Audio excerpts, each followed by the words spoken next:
You're listening to Ka-Pow, the pop culture podcast. Comics, television, movies, and more. If it impacts fan culture, we have something to say about it.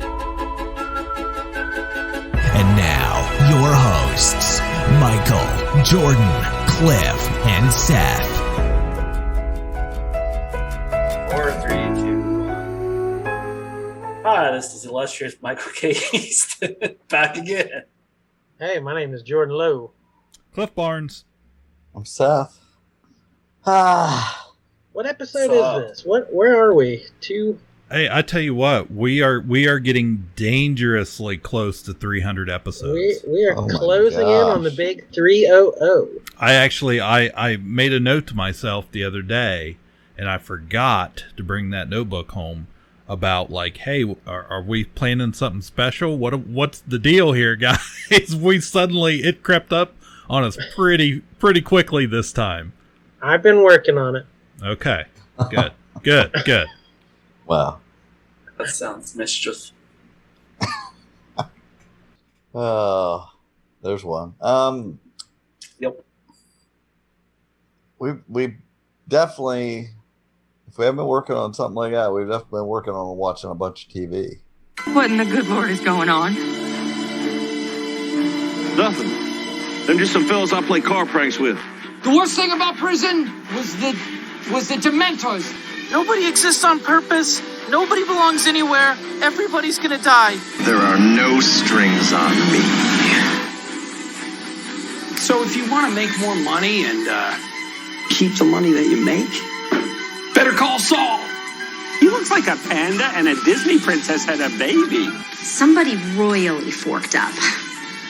Somebody forked up. Randall! Okay, see you, Roof! First, I thought you and the others were gods. Then I realized you're just men. And I know men. You guys, look at my dirty girl. Roll on snare drum. Curtains. Good joke. So, Yeah, that's for sure.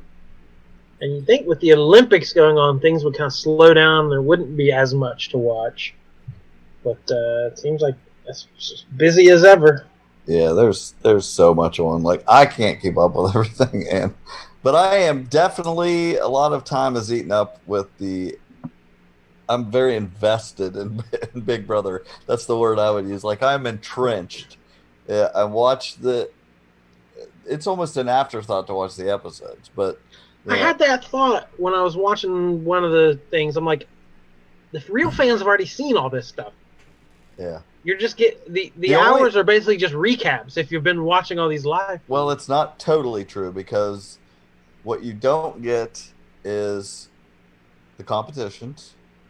You don't see those on the live feeds. They show cats on the screen or something, or they don't let you see that stuff. And you don't get the diary rooms. You don't get supposedly what they're really thinking. So there is that, and you kind of you watch to try to see if they are showing the same story that is really happening, because sometimes they can't even do it. And this season in particular is like so insane what's going on in there, how fast it's moving. And they're doing a good enough job on the show. So I'm not really complaining about that. But anyway, but I also listen to, the people talking about it. And usually when I watch it, I'm watching with a bunch of other people and some watch party thing. And, so like I've been watching it right here the whole time we've been sitting here. It's got the live feeds going right now. But anyway, Jordan, you've been watching a little bit of keeping up with the episodes, maybe? Here and there. Flipping, like, if baseball game goes to commercial, I'll flip over and watch. And then I watched the live eviction or whatever that was the other night. Yeah, I can go into a bunch of details, but it's a very good season. Like, there is for the fans of the show to, you're watching live feeds and stuff. There is tons of really good people at the game. There are fans in there that know what they're doing, and they are battling it out, struggling for every inch they can get. Like they'll try to get this person, and people are being pulled back and forth. So then why have all these first few people that have been kicked out so terrible at it? They're calling them out. They're getting, the terrible people are falling out of the game as it's happening. I gotta tell you, a little went a long way with Frenchie P. Tramp. They rode him as hard as they could because they knew he wasn't going to be in the game very long. Like I was so happy for that guy to walk out the door. And same thing with the next guy. I've spent my whole life around rednecks and rural folks. This guy was a farmer. I don't know anyone who talks like that. No. Every time it's put on the live feeds, he did not talk like that. Daggone, man! When the roosters crow, man, you got to put your boots on and get them muddy, y'all. Like it was like he only spoke. It was like the most generic, like Southern caricature. It's like no one talks like that. That's what the episodes are. That's what the diary room is. They want them to play that stuff. He didn't even have an accent in the house every day. It's just so put on. He's trying to make good TV and what he thinks, and that because the mules ain't kicking and the wheels ain't spinning, my boy. Like it was everything he said was just a ridiculous nonsense. It was it's stupid. And then that was like Ronald P. Tramp needs to sue him. It was. He was taking your shtick. And then they did have an episode last week I thought was pretty good at showing the strategy, where they were throwing competitions to people and or like working together against that one girl, and they were doing a good job of explaining some at least the top surface of some of the strategies going on by these people to manipulate the game. And it's a really, really good season. Yeah, it just seems complicated, especially these early goings where like I'm in an alliance with 14 other people, so I can't vote for any of these people, or the two people in my team and your team and their team. It's like, what are you even supposed to do? Well, those teams that they assigned them to, or whatever that they picked at the first episode, that will all end next week. So is that new? Is that a new wrinkle? Have they ever done that before? Every year there's a wrinkle that lasts about 3 weeks. Okay. So that's the one. Yeah, they had teams in season 14, but I like it because it helps stop a huge alliance from really being formed, because you have to go after these other teams. So far it's worked, but it'll end next week. Is Julie Chen still the host? Julie Chen Moonves, you mean? Yeah. Yes. Okay. I wasn't sure. She has a little proverb at the end of every episode that never makes any sense. But she I know what I was going to say. You had mentioned that Whitney girl. We were talking about her Sandy Hook denier status. She had another great racially insensitive comment the other day I wanted to catch up with. Great. So she was laying somewhere, and Derek X was laying there with her, the guy with glasses, Asian guy, and he lays down there, and she said like, close your leg. I want you to close your legs. Like, well, it wasn't like he was pressed up against her or anything. She goes, I want you to close your legs. I don't want to feel your egg roll. and that Xavier guy was like, you need to apologize. And she was not having it. Like, she thought it was hilarious. And she's awful. Well, that Dare guy actually seems really smart, and like he is not a fan of the show, and he can destroy that whole house if they don't. He's a lot of people's favorite. Everybody likes Tiffany because she is a huge fan and is great, and he was never a fan of the show, but he's a natural as far as being smart and knowing how to work the numbers and everything. Plus, you have Kylan is really good at it, and Christian is a phenomenon at physical challenges.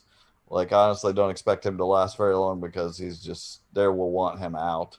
Xavier is very smart. The lawyer, what's her name? Hannah, the 21-year-old girl, is a huge fan, and she's super smart. She was like the one that graduated from college early and all this, and it's just like there's a real bunch of that Sarah Beth is really great. The girl whose dad died of COVID. It's just like they're all great players, and so it will be a hard earned win, and I'm glad to get a good pure season here. So and to immediately get rid of that lunkhead, the Brent or whatever. Yeah. Yeah, they were. That was so. I felt almost bad for him. Like, and I know it's edited that way, but it was just like, no way they're taking me out. I got the numbers, and like they kept cutting to people conspiring against him. It was a whole thing all week. He can't be a pawn, physically, mentally. No, I'm not emotionally. He's no pawn. It's like, dude, get out of here. Exactly. I think he deserved it. We made it the whole week until one day before eviction. He still did not know that he thought for sure he was going to look at Xavier and right before they read who was out and say checkmate and then get voted out. And but freaking Smoking Joe Frazier's son is an idiot and went and told him. And then of course they saw in the episode they other people let stuff slip, but he basically just told him. So he knew, so he ruined the blind side. So that guy is dead to me who told him. Anyway, enough Big Brother. It's a great season. Well, I my big thing I've been waiting on for what feels like 2 years, I guess now, since PowerCon 2019, when Kevin Smith announced the big Masters. Cliff, what? you have the power. By the power of Grayskull.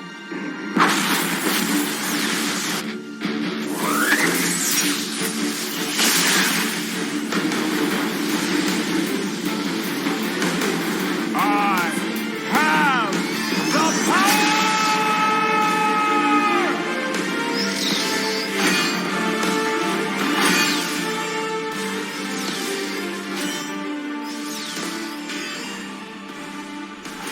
I feel the power. I felt the power in these 5 first episodes.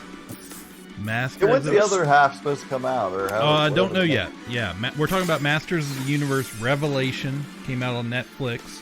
I stayed up that night. I was up late. I worked midnight, so that night I was off, and I just went and stayed up. And I hate when this happens. Like, something's supposed to come out at a certain time, and Netflix will not have it. I'll shut everything off, turn it back on, and I don't have it. Other people are watching it. Really annoying. That's happened to me more than once because you were trying to watch it right at 3 a.m. Yeah. And it took me. I finally went on Nick's profile, and it was on there. It makes the algorithm's out to get you. It is. I watched it hours later after you, but I had trouble finding it. Yeah, I did too. I freaked out. Yeah, because I was like, you guys were all talking about it, and I was like, that's all I wanted to do. I wanted to sit down, eat, and watch this cartoon, and I couldn't find it, and I was like, oh, it's Masters, it's not He-Man. Well, I was searching for Masters of the Universe, and I was getting a Grayskull documentary and some other stuff. The She-Ra show that they had done previously on Netflix, and it did not come up, and I had to really search through there to find it. That's the only reason I bring that up is because that's happened to me multiple times, and I want anyone out there listening, you're not crazy when it's not just you. The algorithm will screw you. You gotta just stick with it. You'll find it. It'll pop up. So anyways, yeah, Powerhouse Animation Studios. This was the studio that did the Castlevania series for Netflix that everybody raved about the animation for, and I thought the animation on this series was great. Especially because I'm a fan, but for me, it's not a show I really went back a whole lot over the years and rewatched or anything. It's more like I just have memories of it being on every afternoon. And of course, my parents were early purchasers when the line came out before the year before the cartoon. because I have vivid memories. You know, the canon for that universe has always been screwed up. And there's always been multiple versions because the figures came out the year before with the mini comics that had one story. Then the cartoon came out with a totally different storyline and origin and everything. And then, 20 years ago when the 2000X series came out, the first redo, which was a really good cartoon. They kind of mixed and matched and added to it of what they wanted to. And then now we have this Revelation thing come out. And not to mention, there's another He-Man series coming out on Netflix that's going to be more computer style and CGI animation geared towards little kids again, that has a completely different design. But this was Kevin Smith's, they legally did not have any connection to the Filmation series, but it was kind of I think Michael would describe it, and correct me if I'm wrong, as a love letter to the Filmation series. Correct. And the toy line. And especially the toy line. I am shocked at how accurately, because usually when they do an animation, it doesn't look exactly like the toy and vice versa. Yeah. There's always minor changes. But which it didn't. These legitimately looked exactly like the toys that you bought. And but it worked. They just like the that stupid Sky Cycle, how you would because his hands were like this. Yeah, they would stick on the end, and when you watch them riding that, that's exactly what they did. That's right. That was pretty awesome. I like the fact that in the first 5 episodes that we have out now, they used several characters that were action figures that some of them I owned, that never made it. They came out in 86, 87, and the very end of the toy line after the Filmation show had ended, and they had moved on to She-Ra and that. So we got some characters that played big roles in this show that we never got in animation before. We talked about Stinkor before, and we talked Scareglow is like a cult, has a cult following for that figure, but it was never in the show. And Clamp Champ, you can go on with these. They made a point to feature some characters that had never gotten a showcase before.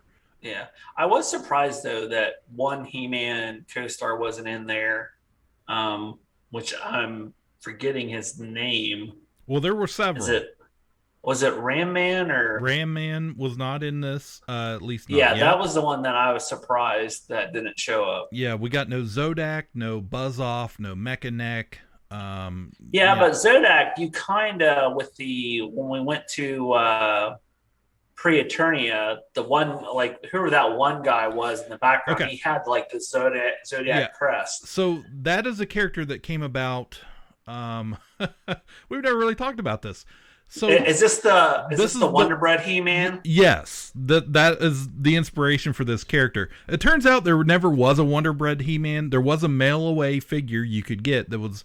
It's more commonly referred to as Savage He-Man now, but he was just a brown-haired He-Man that did not have the accessories. He came. People kind of paired him up with the black Zodak harness that came out of the weapons pack, I believe. But it had this whole mythology of distant memories and what do you call that? Mandela effect, Michael. That people remembered it one way, but it turns out it probably... I was just out digging in my yard, and there he was. He was So generic man. So several years back, they came out with a series of Motu figures that were called Motu Classics, and they were mostly based on a lot of it was Filmation animation versions that we never got in that exact look from the cartoon. And they put out a figure and they named him Wondar, designed after the Wonder Bread He-Man mythology. So that was that character. That was Wondar. in that scene with Vicor and King Grayskull. Yeah, that's what that was. So I loved it. You guys don't seem as upset as some of the people I saw online. Oh, because we're not crybabies. It's the same crowd. It is. That's upset about everything. Hey, we grew up. We're the people that are canceling stuff. Give me a break. I don't even get it like that. I don't know. I told you guys, I had finished it that morning, and I said, I'm not even a Motu guy. Like whatever about Motu. I remember them, but I was too old for them. And then it's like, this was fantastic. I don't know. I get that, there was a bigger chance a fan would be upset, but I just went in it for the story and the animation, and I thought that was great. And it had an 80s feel to it, but looked great. And it worked for kids and adults. And the story was great. I had a great first episode, a great ending, I loved the character they followed through it. Yeah. I loved Evelyn. It was just great, everything. I was very surprised by the amount, because I belong to a lot of fan groups and some collector groups and Facebook type stuff, and you get your riffraff through that. But I could not believe the outpouring of hatred towards this. How dare they, spoilers for everybody if you haven't watched it, how dare they kill off He-Man and Skeletor, and how dare they make this about Teela and her lesbian haircut and all, just this bleh. And I saw this amazing in an article I read, little blurb. And I should have wrote down who the author was, but they wrote Masters of the Universe Revelation grew up, but the fans didn't. Yeah. And I thought, well, that pretty much nails it right there for me. That says everything I'm thinking. So I cut my teeth on the death of Optimus Prime, so it didn't hurt me at all when Adam didn't die once, but twice, or whatever. And I meant to send that to you. There in the newest previews I just got, there's one of those reaction figures, like the retro-looking figures of dead Optimus Prime. Is he gray? It's a black and white Optimus Prime with his chest open. And it's awesome. Like the fallen hero, or something. Like like the box says something nice, but the blurb was dead Optimus Prime. Yeah, who wants that on their shelf? What kills me is it seems so obvious to me that it's just the first 5 episodes. Like they're exactly obviously the story's going to evolve, and he's gonna be a part of the series. That's so stupid. What I liked most about it was it felt like it blended all the mythology from every different point, from the mini comics, from the newer cartoon, from all the unreleased action figures, but they also continued, the characters had the essence that they had in the Filmation series. Like they got who the characters were, and it felt like a continuation of that and that aspect. Like I didn't feel like anything was out of character. I was surprised. I just saw the first one. I haven't finished it yet, but I was like, I thought it, especially with Kevin Smith being involved, I thought it was going to be aimed at us. I thought it was going to be violent and, a bunch of hardcore anime looks and stuff. But it was like, Cringer was silly, and there was all kind of, Orko made some jokes. Like it it had the same flavor as the originals. Yeah. And it confirms Moss Man smells like pine, which was very important. And in a roundabout way, like I don't know if this is in D&D terms, but it was almost like it was a side quest. Like He-Man is the main quest, and like we're going off to the side adventure to seemed like a pretty integral side quest. Well, the original series, I have been reading a lot of reviews on it and stuff here this week, and a lot of those characters that I remember as being, they were the master, they were prominent characters, like that were in a whole bunch of episodes. totally weren't. You know, Mechanic was like and Buzz Off, I think they were like in 3 episodes apiece. So, you know, I have most of these memories from probably just watching the same reruns over and over and over again and having the toy figure and playing with it all the time. But the truth is, they weren't in the show that much. It was pretty much Man-at-Arms, Teela, Skeletor, He-Man, you know, Beastman, that basic crew of characters. And a lot of times these, you know, the ones we remember weren't actually in the show that much or at all, like we said. But I thought the writing was... What? I was just going to say, like, Lena Headey and Mark Hamill were just they incredible. were great. Stephen Root was Cringer. I thought you know, the voice... Yeah, I watched that. Yeah, there's also a bonus episode there on Netflix for talking to some of the voice actors and things. Yeah, I thought it was great. I thought the writing was actually really good. There was one Orko quote I had to go back and look up that I thought, man, that's pretty Something good. I will never do. Look up an Orko quote. I couldn't even, honestly, before this, every time I've ever seen that character, I'm always like, is that guy from like Ghostbusters or something? Like he's just like, I never know what that is from. And then when I realize it's Masters of the Universe, I think, man, that's after they jumped the shark or something, you know, right? It just seemed like the wrong character. He was always there from day one. He was always there. He's the jester. Yeah, he was the court jester. He was from a different dimension. He's a Trollan, and originally his name was going to be like Gorbo or something, but Filmation, the animation was so, you know, had to be so under budget that they changed it to Orko because the G, instead of having that O on his, you know, his costume, it would have been a big G, and they couldn't have reversed it.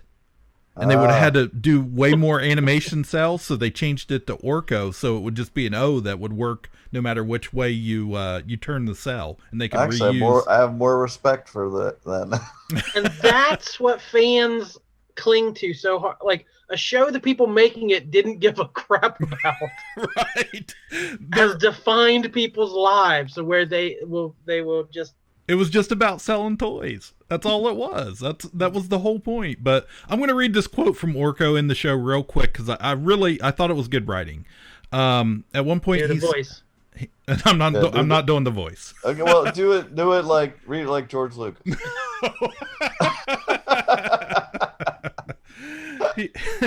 He said, on it, do it. I spent years fighting alongside Eternia's greatest warriors, and now I forget more than I remember. All my memories just blur together.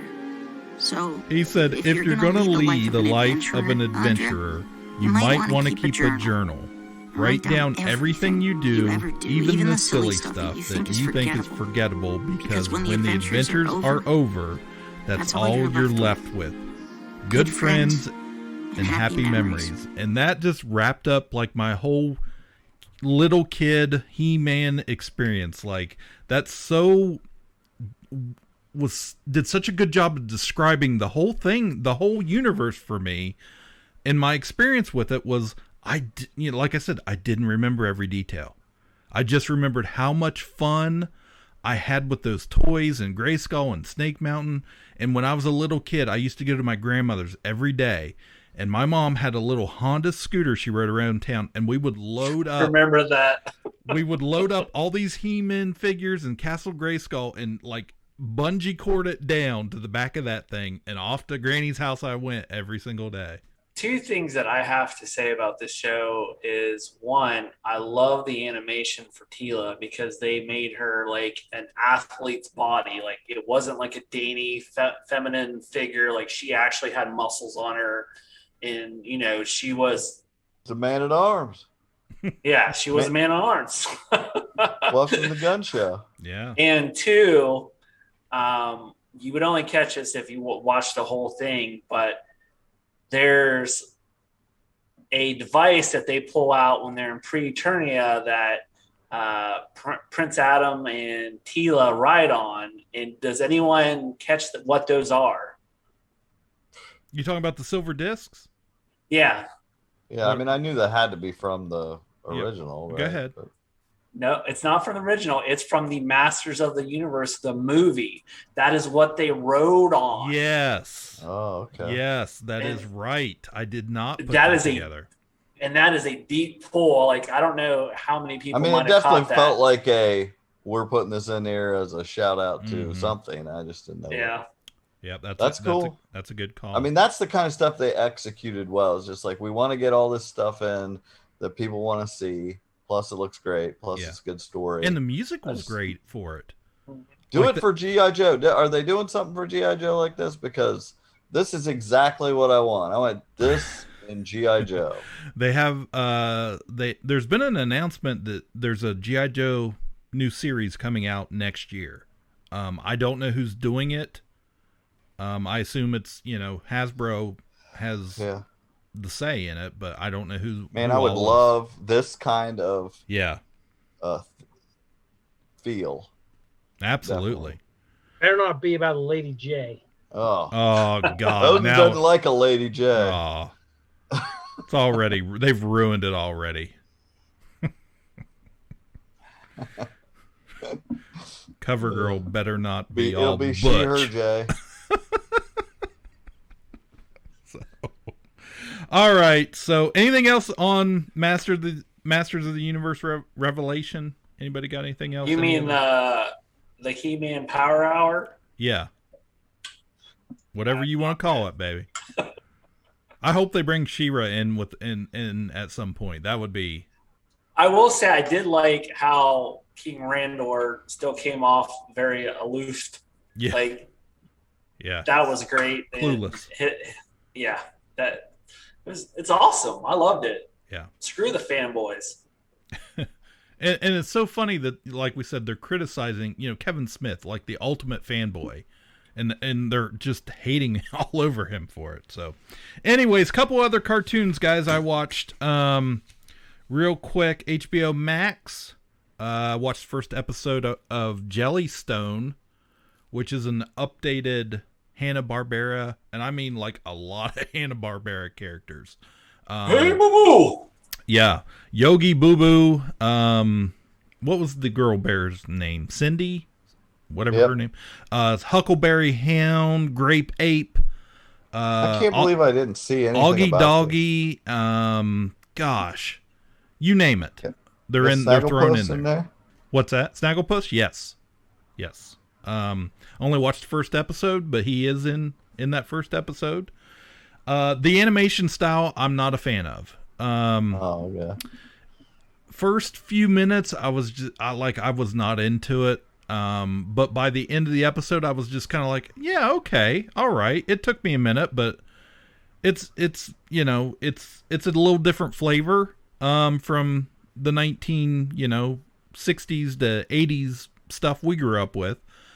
But it was kind of cool to see those characters back and interacting and just kind of being it's very silly and goofy. The very first episode, Yogi, the Jellystone is like the town they live in. So like Huckleberry Hound is the mayor, and Touche Turtle is the sheriff. Yogi and the bears they're doctors, work at the hospital. So Cindy, sorry. So Jellystone's a park. Cliff does not watch hospital shows or cop shows. I know. How are you watching I should not be into this. So in the very first episode, the first segment, it's featured in the hospital, and Cindy gives Yogi a nuclear. Oh my God! Oh, sorry. A nuclear stomach, so he will never. He can eat all the picnic baskets. Yes, he can eat as much as he wants. He'll never be full, which means he instantly he's completely hungry, and he eats everything and everybody. Okay. All the other characters, he eats them. Literally. So, like I said, it's a little different. I kind of it reminds me a little bit of those new Mickey Mouse shorts that came out several years ago now, that the kids love. So I'm sure the kids will love this too if they sit down and watch it and watch it long enough because they're not going to know these characters. It's going to be all new to them. So I was like Huckleberry Hound and those guys. Grape Ape. It's got Grape Ape in it. Grape Ape. So yeah. So I watched that. HBO Max. You can watch Jellystone. I watched another show last night. Watched I think a couple episodes. This new show called The Prince that's animated, based on the British royal family. I didn't care much for it. Yeah, the central character is like is Prince Prince William's son Harry, the little kid. He's he's very spoiled, and it's very crude, vulgar humor. It just wasn't for me. Jellystone was better, guys. All right. So I believe that. Yeah. Well, and I don't think you mentioned it. Transformers rolled out Netflix rolled out the third part of the trilogy. Nice. Which is Kingdom. Nice. They rolled it out. They rolled it out. Uh-huh. Yeah. Where are your intruders?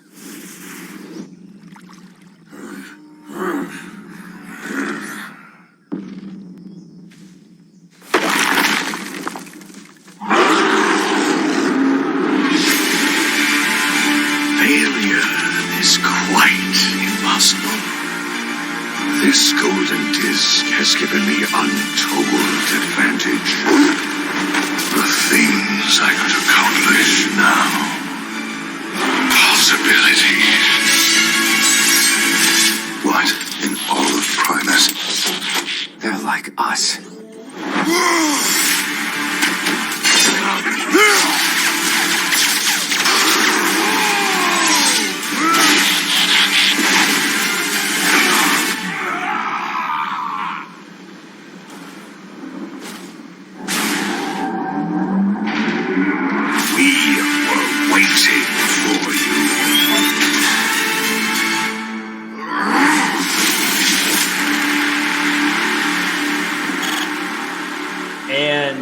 This is Beast. What was that called originally? Beast Wars. Beast Wars. Yeah. And then Beast Machines, the final season. Okay.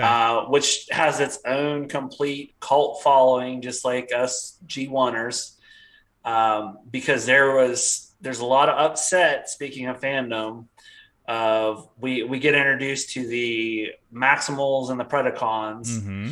And because in the original Beast Wars, since they were like in prehistoric times, we couldn't figure out where the timeline was. And eventually they alluded to it was the future, and that the Autobots and the Decepticons were the past.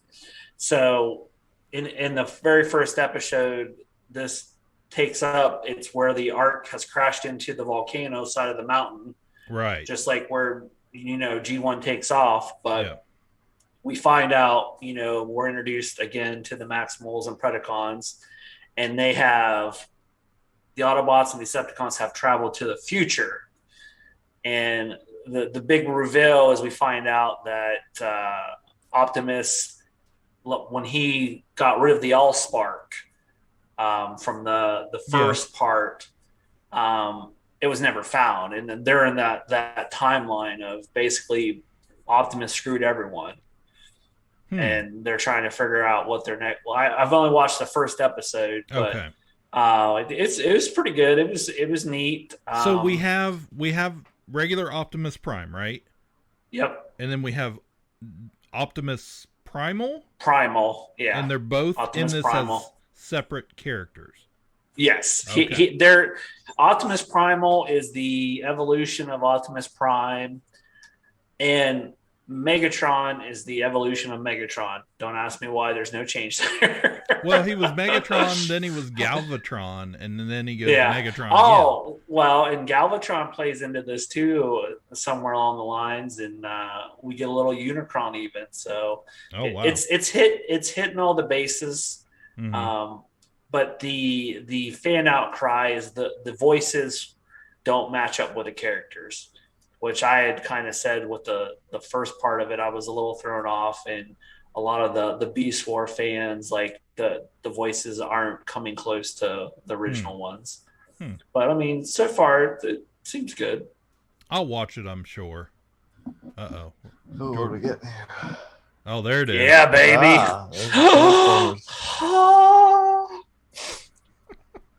I'm back in the theater. Yeah, we're looking at the reaction figure of Optimus Prime here in the all grayed out fallen leader. I can put remember dead guy on there. the music playing. Then Ultra Magnus, and now you. It's a pity you Autobots die so easily, or I might have a sense of satisfaction now. You got the touch! As the Matrix falls out of his hands and Hot Rod catches it as he gives it to Ultra Magnus. I think it's coming back out into theaters for like a week or two. It's always one of the Fathom events. They do it all the time. I missed it last time. I'm going to try to make sure I do it this time. Yeah, it's they like keep doing it. September 25th and 6th, I think. Yeah, I just saw it the other day. They announced it again. Okay, cool. I've never seen it. Oh, you never seen the movie? No. Well, it's so funny because as we were talking about Masters of the Universe, and then Michael brought up, or whoever brought up the original Transformers movie there, and because I've told this story on here before. I was that little kid that quit watching Transformers because I was traumatized in 1985 by all of the characters being killed off, not realizing it's just again the sell toys. And corporate greed. Yeah. Just like Disney. Right. So, but yeah, I was like, I don't like I went to the theater with my parents to see Transformers the movie, and then I was just like, I don't like Transformers anymore. I'm done with that. You sound like those people that quit watching Game of Thrones when Ned died. Right. Well, you got to remember, thanks to Optimus Prime dying, Duke did not die in the G.I. Joe movie. And that's all that matters. That's true. And that is backed up by Ka-Pow history.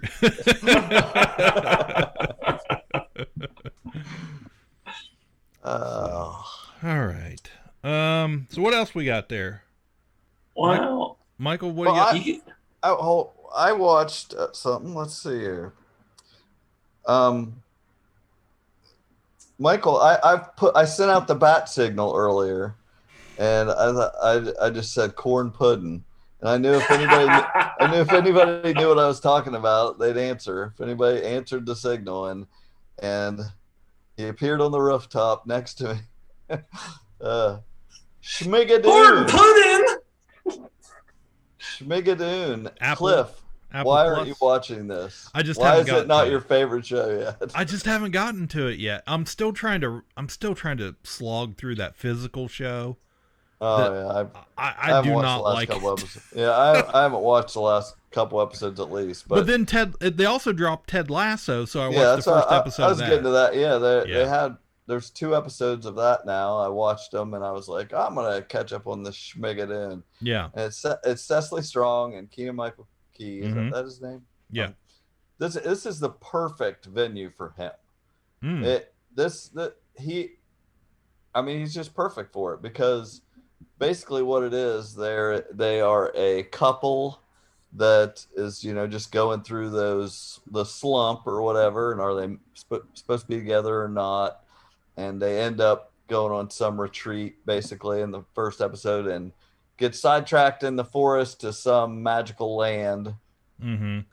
And it's so funny because it's just like they're in this land where they're in a musical, and like everybody's singing to them. The cast is, I can't get over how many times I'm like, oh my gosh, that person's in it, and like you don't even really notice at first, but we're talking like the heyday of musicals. Yeah, I mean it's just so well done because it's not exactly what you think it is, and and you know that they're going to get caught up in it at some point, but he plays it so he does not like musicals, and he's just so good at making the comment to point out that what they're singing about is ridiculous. He'll be like, no, that's not how it goes. It's not, because they're like in the old, everything's like an olden time, thinking process and things like that. But I really don't want to spoil too much of it, but it's really good. It's a very Oz, Wizard of Oz type feeling, just where you go to that other land, and I'm sure I'll circle around to it. I just haven't gotten there yet. I was late on Ted Lasso too. Yeah, I saw Keegan on a talk show describing that his role. He said it's the best acting he's ever done. And he said, because I love musicals. He's like, every take he would be tapping his foot or bobbing it, and they're like, stop it, you hate this. He's like, dang it. And they'll just be like talking, and the people around them have made it into a song. Like they're singing, and every time they speak, it's part of the song. Like it's good. It's good. It's very well done, and I would say it gets better every episode so far. It does. I haven't watched the fourth one all the way through, but it coming out weekly, which I want to point out. I love hating Bleeding Cool, and they got totally ratioed this week on Twitter because they came out with some article saying, if you're going to be a streaming service, you need to drop all your episodes at once because that's how it's done and all this. And to a person, every person was like, you are wrong. Yeah. You're totally wrong. Like, this is what makes this TV feel different than movies. And we like to have water cooler talk and right, build up to it, and then we don't have to keep worrying about spoiling people and all this. It's just like, it's so much better like this. I think, and it seems like most people think, and they just totally, they got so few likes, but like 1 million quote retweets telling them they were wrong, and I loved it. The other thing that feels like Oz to me is Kevin confirmed himself. Excellent show. I think I'm an episode ahead of you guys, so I'm not going to spoil it. Yeah, the last episode hasn't aired on normal AMC yet. Yeah. I have AMC Plus, so I've seen the 7th episode, and they finally had that perfect moment. Like because I was thinking of Oz because of these other shows, and I thought how much this feels like. When you go into that sitcom part of it, it's supposed to be all colorful and happy, but it has that sinister feel, and like there's something, there's not great people involved and things. And I just feel like the episode was good, but the very ending, they went there with it. Like they kind of, I don't want to blow it out of proportion, but it's the best moment so far in the series is the very end. I was still just a little wishy-washy on it. It hadn't quite won me over. I have enjoyed what I watched, but not enough to really recommend it or crow about it. But hopefully that this last moment. I definitely can't wait till you see when you see the end of that episode, like comment or something, because I just think it was like it was so neat and unexpected. It was totally unexpected. So that was cool. I don't think that's the final episode even. Like, I think there's another episode in there. I think there's 8. Okay. It did not feel like the end of the season. It felt like the penultimate episode. And I know that's not that's usually the second to last episode. The one thing I was surprised is where, like, when it's Kevin, it's the sitcom, but they also did that when it was it Neil? Like the neighbor. Yeah, like they also did that where when he was in it, it was the sitcom too. That's not my only complaint, but my one main complaint about the show is I don't think they play that out exactly right. Like at first, it seemed like it was only when Kevin was there, it was sitcom. But then they haven't done. They're a little loose with when it is one and when it's the other. I wish they'd tighten up on it because it would be more effective. But anyway, it's good. So what do you guys I agree. been watching? Well, guys, you got to turn the lights down low for this one. Uh-oh. Has anyone seen Mrs. Fletcher on HBO Max with the luscious Kathryn Hahn?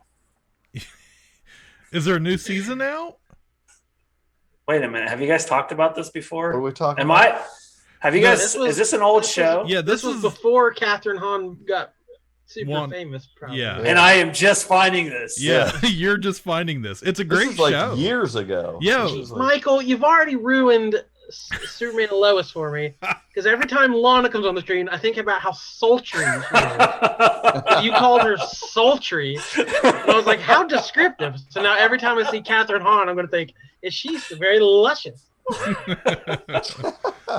No, it's a real. Have you watched the whole season, Michael? I'm not through it all yet. Okay. But All right.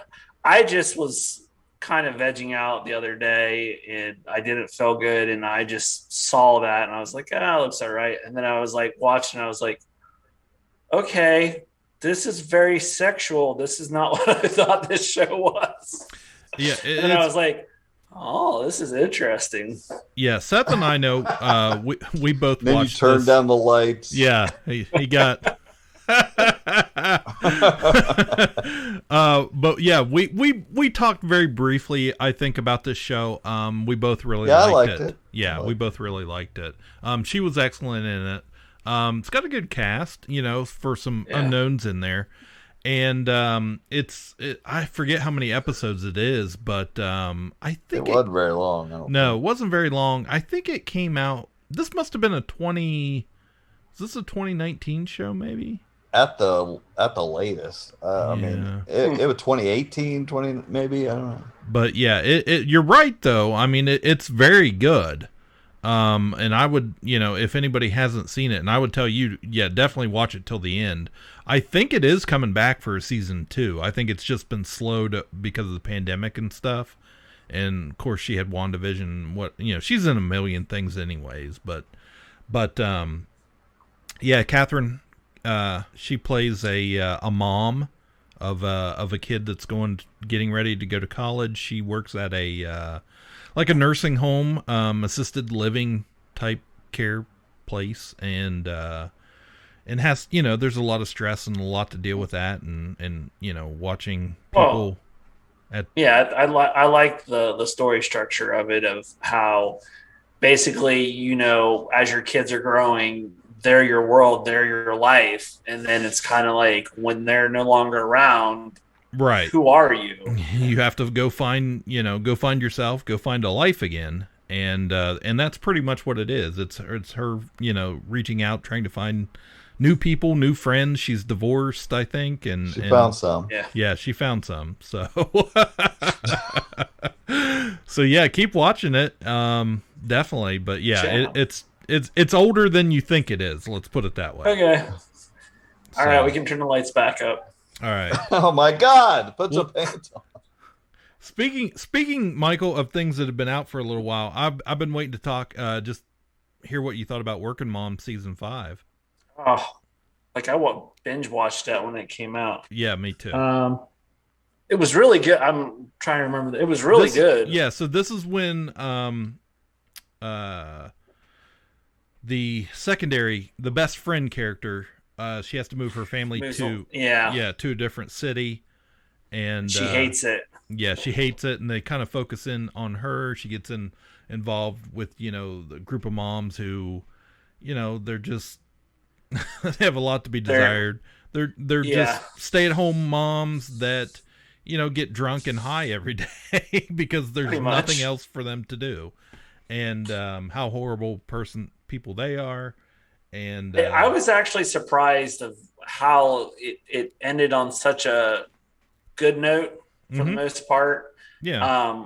Of course, I mean, there's the one nasty friend that finds out the guy she's dating is bi, and she tries to be okay with it. And I hate that. She's character. She's so nasty. This is the Asian girl who was okay in season 1, but ends up getting divorced very early on in the show, and then they just try and branch. Like one season, they almost completely dropped her, and then they keep. I thought she was gone. Yeah, they keep trying to insert her back into these seasons, and she's terrible. Like, why do you keep putting her on this show? The storyline is crap. She's a horrible person, and I just don't. Every time she comes on there, I'm like, well, let's time to get up and get a drink or a snack or fast forward through her part, because I don't give two craps about anything that happens to her. So, but yeah, it was good.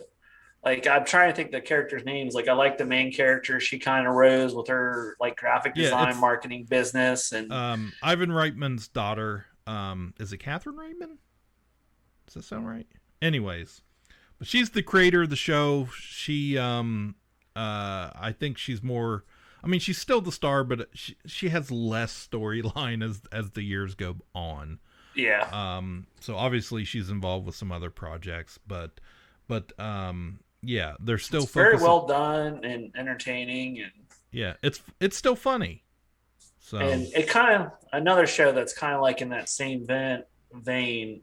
Have any of you guys watched? Is it? I think it's Kim's Convenience Store. I watched. That's a little another Canadian show. Yeah, it was another because Canadian. Workin Moms is Canadian. Yeah, the Canadian Broadcasting Network, I think. And then they have sold those shows to Netflix.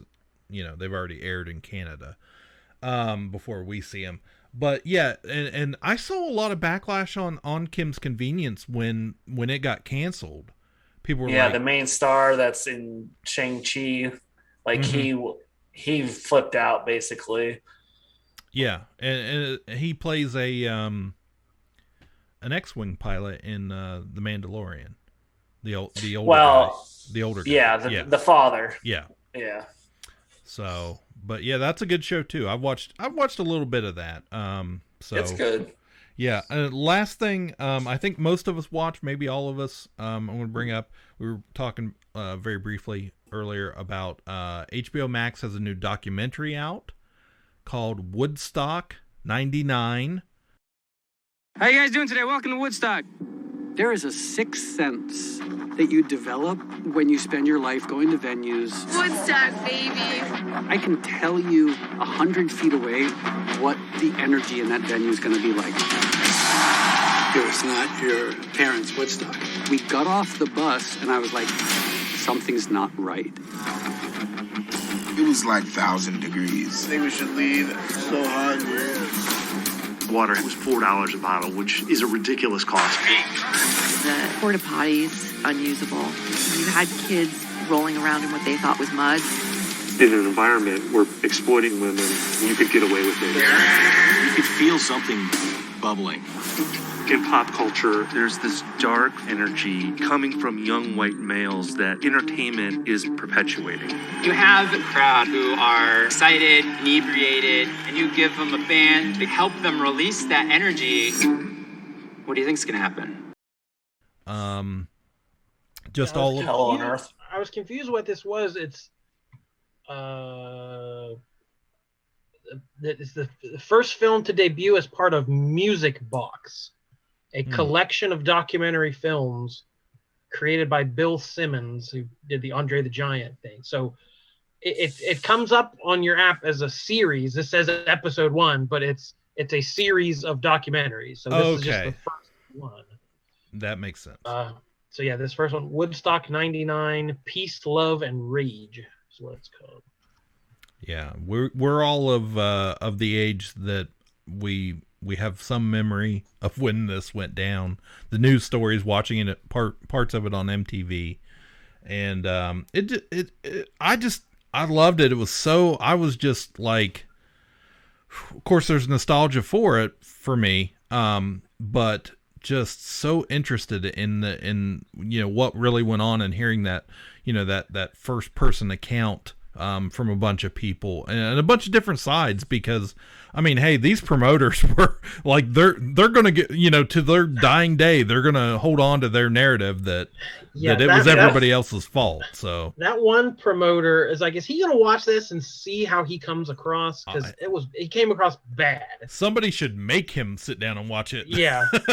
Because it's Fred Durst's fault. It's his.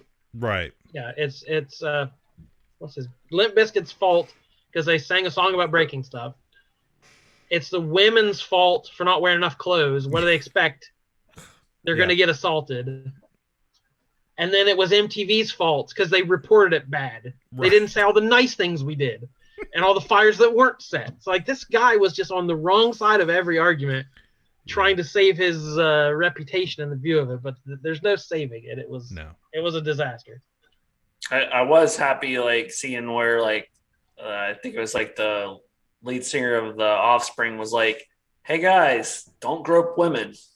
Yeah. When it happened back then, when they went on stage and he was like, knock it out. But it touches a little bit on the original Woodstock and the peace, love, and music and all that stuff, and then how that is sort of only seen in rose-colored glasses. Like there were the original Woodstock wasn't perfect, but it has become idealized over the years. And so it's a mixture of wanting to recapture that and make a whole lot of money off of it as well. Right. So to corporatize this baby boomer ideal of peace and love and then slap a bunch of logos on it and make money. And it sort of worked in 94, which I remember all those visuals of the mud. 9-inch nails covered in mud and all that stuff. And and again, that's just, hey, the original Woodstock, they all got muddy, so we got to get muddy. So it's just sort of. But 5 years later, it wasn't mud; it was just shit. Sewer. Yeah. Overflowed, receptacles. But it wasn't organic at all. It was all planned. The people went there like, we're going to be hedonistic and do a bunch of drugs and meet women and it. And then they mixed it in. It wasn't Bob Dylan. Yeah. And the Byrds, it was Korn, Rage Against the Machine, Metallica, Kid Rock. The biggest bands of that era were the very aggressive new metal, rap influenced, hardcore stuff. And the crowds that attracted, again, I don't blame the artists for this, but the sort of person that's attracted to that was that affluent suburban white man in his early 20s who had to rage against the machine. What is there to rage against in the 90s? Yeah. The 90s were pretty great. We didn't have these issues, but we still had this rage that just had to go somewhere, and it ended up going very, very badly. Well, and it's so, this came out in, of course, today's political climate, and I'm watching it, and I'm halfway through it, and I'm like, oh my God, these idiots were watching, just hurt each other, tear everything apart at this concert venue or this series, the event, are the same idiots today that, we're still having problems with their white privilege and their, just angry aggressiveness constantly. Everything is the end of the world that we constantly are talking about. It's just, I was just like, oh my God, this is where it came from. Yeah, because they're all in their 40s and 50s now. Right. But yeah, like you said, I remember this playing out on MTV and talking about it. My only real memory of it was that it was 1,000 degrees and they were charging a bunch of money for water. I remember that being the scandal of this corporate greed. They're charging these kids for water. So of course they're going to burn stuff down, but there's obviously a lot more to it than that.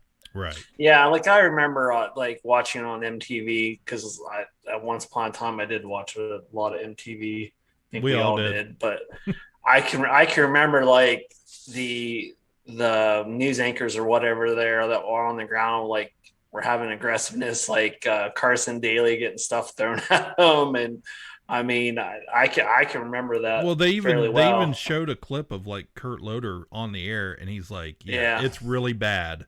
We are leaving before we get killed.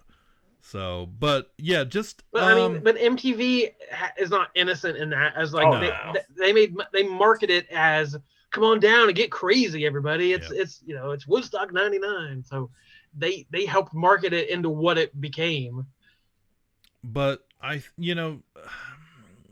regardless of how you feel about all of that, man, it was really cool watching some of that concert footage. And those acts that, I haven't listened to forever or haven't seen forever. I was just like, and, Alicia and I are watching it, and we watched part of it, and the kids were kind of in and walking in and out of the room and watching bits and pieces and just kind of marveling at it. And we were like, yeah, this is like totally what we listened to back then. This was the scene back then. So yeah, I agree that I don't have any I don't have any, nostalgia for Korn, but yeah, that footage of like the crowd just like undulating up and down, like thousands and thousands of people just in tune with this music. I was like, holy cow! There were good parts about it too, obviously. Yeah. It was something else. It was something else. And I always think I thought the documentary was really well put together by tying all these threads together and tying in the misogyny and the stuff that this was 20 years ago. It's a different era, although it's all still going on today. So it did a very good job of not pointing fingers, but just kind of laying it all out there of everything that's still relevant. I heard it turned into a little bit of an advertisement for Coachella there at the end. Is that true? That was weird. It's like, here's a concert that did it right. Exactly. Yeah. So that's made probably part 2. Made by the owners of Coachella. And that's such a weird time period too, because like talking about the culture at the time, like it was cool to wear t-shirts that like you're basically just sponsoring products. Like I can remember like Cheerios or Reese's or like just regular shirts that had like just logos on them of like brand name food or like all kinds of weird stuff that was like popular around that time that makes no sense at all. Yeah, well, it certainly was a strange, a new part in my life because, I graduated in high school in 1997. So I'm like, at this point, I'm like 20 years old when this is going on or somewhere right around there. And, you're trying to figure out how to be an adult and stuff. And yeah, it just brought back, I had a lot of stuff that for me that I probably don't think much about that period of time in my life. So, right before we had kids, and got married and all that stuff. So yeah, it was an interesting time. So there was a lot of bucket hats. There was a lot of bucket hats. Yes. So many future mailmen in the crowd. Yeah. How was Michael not there? That's the question. Michael was poor and broke and working at a pizza parlor at the actually I think I was working at Papa John's around that time. Yeah, that's a whole other aspect of it, of like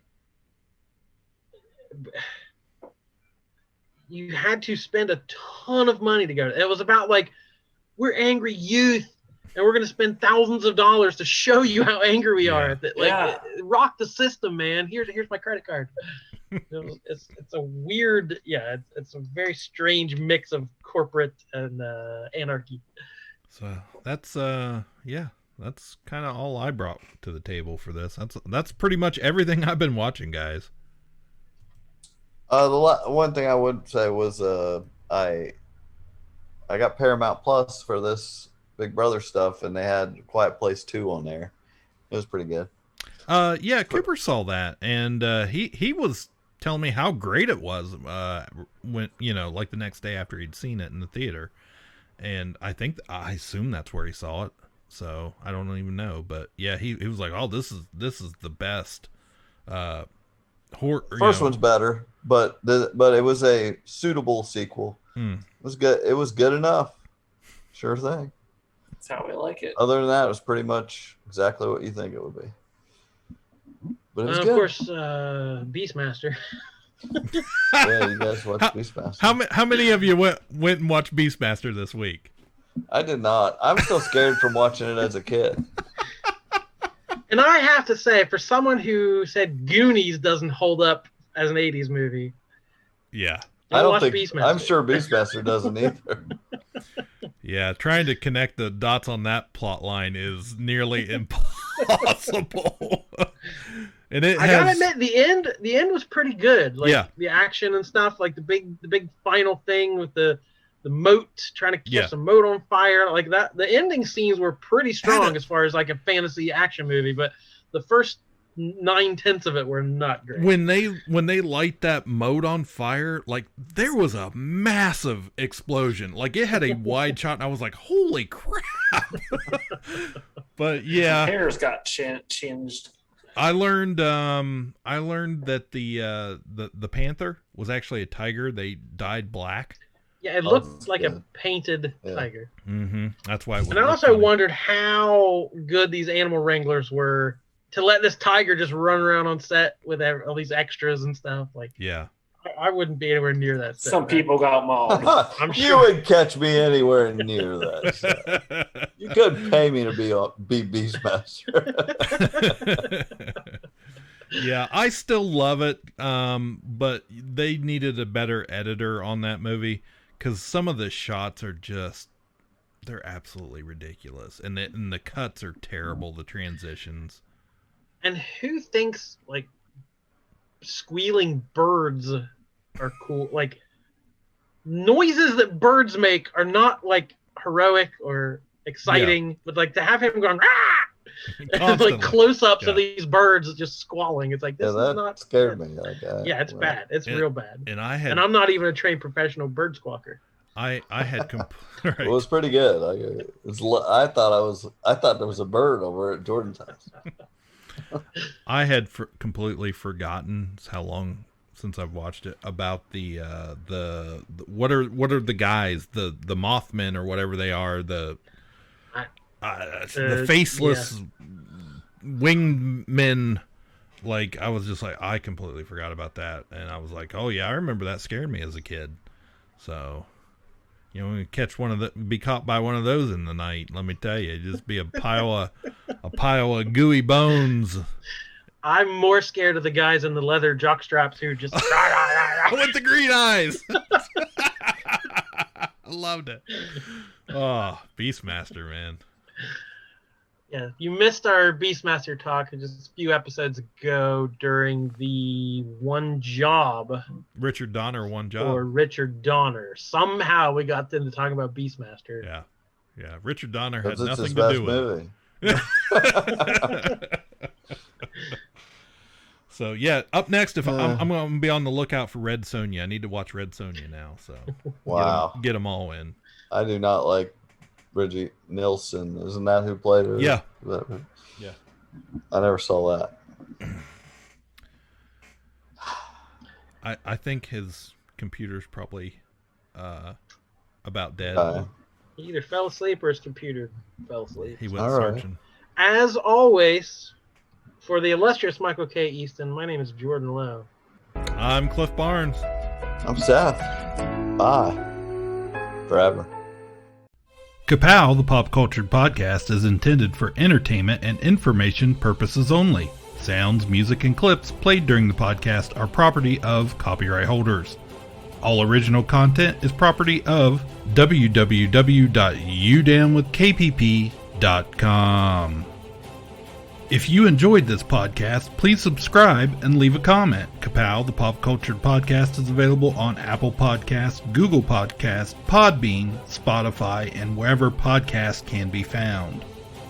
You can connect with us through social media on Facebook, YouTube, at the Ka-Pow Podcast on Twitter, or email the show, Ka-Pow, the pop culture podcast, @gmail.com. If you really want to go the extra mile, please sign up to be a patron through the Podbean app or our website, www.udownwithkpp.com, to receive special content and early access to some episodes. We are grateful to anyone that chooses to contribute, but please know that most of our content will always remain free, so please continue to like, comment, and share.